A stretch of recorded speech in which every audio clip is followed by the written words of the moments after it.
ఈరోజు నేను హైదరాబాద్ నుంచి వస్తున్నాను.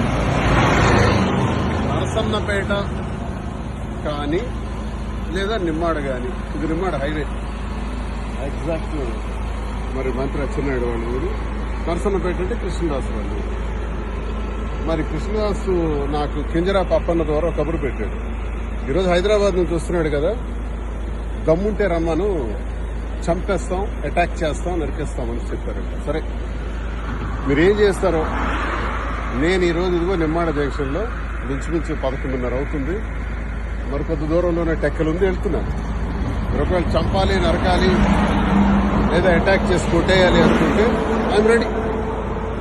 నేనేం తప్పు చేశాను? ప్రజల అభిప్రాయాన్ని మీకు ప్రశ్నించాను. వీళ్ళు ఉచ్చ రాజకీయాలని బయటపెట్టారు. మీరు దౌర్భాగ్యమైనటువంటి మీ అవినీతిని అంతటినీ బయటపెట్టారు. మీరు చేస్తున్నటువంటి కేడీ రాజకీయాల్ని బయటపెట్టారు.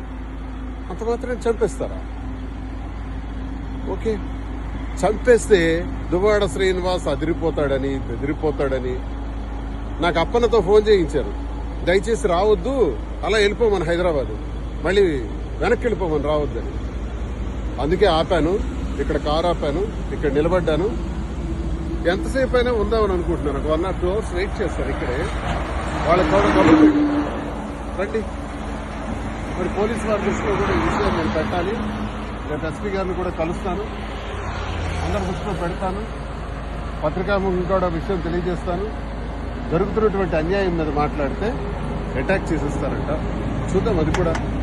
నేను ఇంకా గట్టిగా మాట్లాడతాను, ఇంకా గొంతిప్పి మాట్లాడతాను, ప్రజా సమస్యలపైన పోరాడతాను.